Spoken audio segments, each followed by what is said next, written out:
class 8. Very good morning. How are you all? I hope all are fine and doing great. Today in this class we are going to continue about the acceptance speech of Mother Teresa, है ना। तो इसमें कहता है कि I never forget an opportunity I had in visiting a home where they had all these old parents of sons and daughters who had just put them in an institution and forgotten maybe। मैं ऐसी जगह को कभी नहीं भूल सकता इस सकती जहाँ पे जो ओल्ड पेरेंट्स होते हैं वो अपने सन्स और डॉटर के लिए इंतज़ार करते हैं। who had just put them in an institution and forgotten maybe, और एक संस्था में उन लोगों को डाल दिए हैं और उनको भूल गए हैं। and I went there and I saw in that home they had everything, beautiful things, but everybody was looking towards the door। सब कुछ था वहाँ पे, सब कुछ सुंदर था, लेकिन सभी लोग दरवाजे की तरफ देख रहे थे।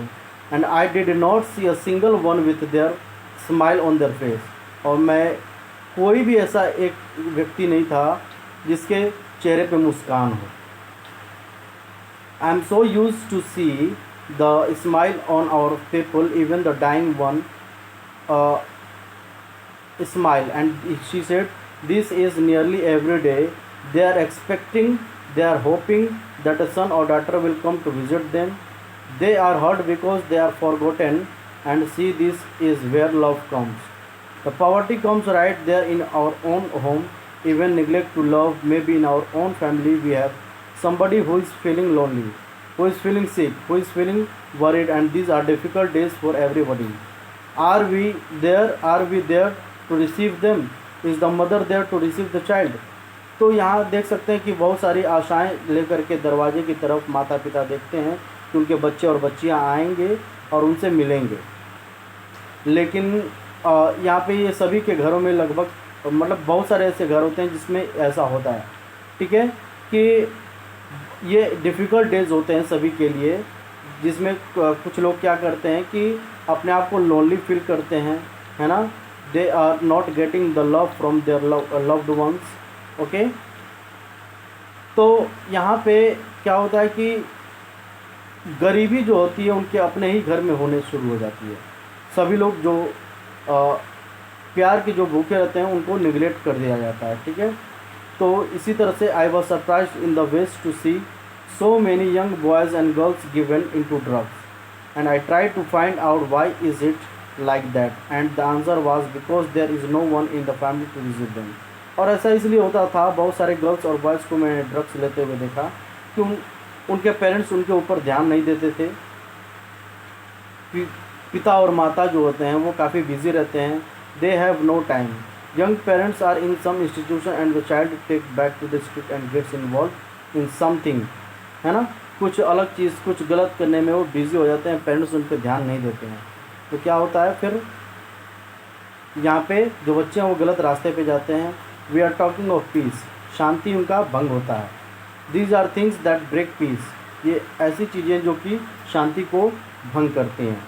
But I feel the greatest destroyer of piece today is abortion, because it is a direct war. आज मैं जो फील करती हूँ, महसूस करती हूँ, वो सबसे बड़ा जो डिस्ट्रॉयर है, ठीक है, विनाशकारी है, वो है एबॉर्शन, जिसको गर्भपात कहते हैं, है ना। यह डायरेक्ट प्रत्यक्ष एक युद्ध है, डायरेक्ट किलिंग होता है, डायरेक्ट मर्डर होता है एक माता के द्वारा।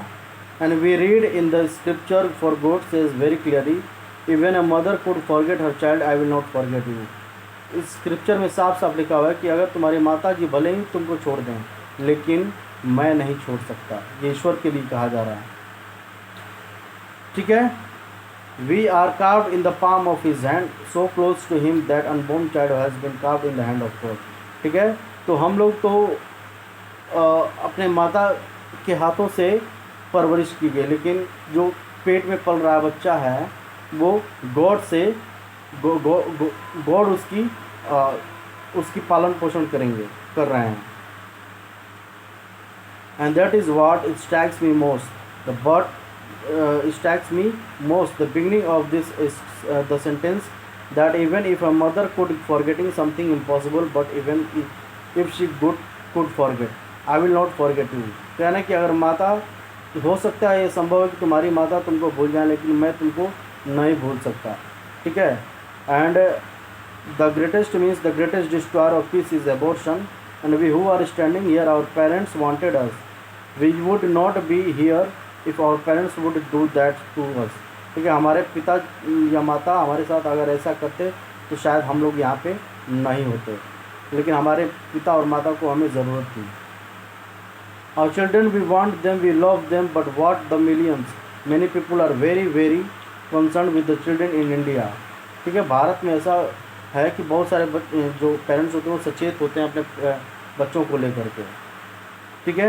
With the children in Africa we are quite अननंबर डाई, बहुतायत संख्या में अफ्रीका में बच्चे मर जाते हैं। हो सकता है वो माल न्यूट्रिशन यानी कुपोषण के शिकार हों, भूखमरी से, ठीक है। लेकिन कुछ लोग होते हैं डेलिबरेटली अपने माँ के इच्छा से वो मरते हैं, ठीक है। तो आई होप कि आपको ये क्लियर होगा। नेक्स्ट क्लास में और ज़्यादा इसके बारे में डिस्कस करेंगे। Okay, so that's all for today's class. Thank you.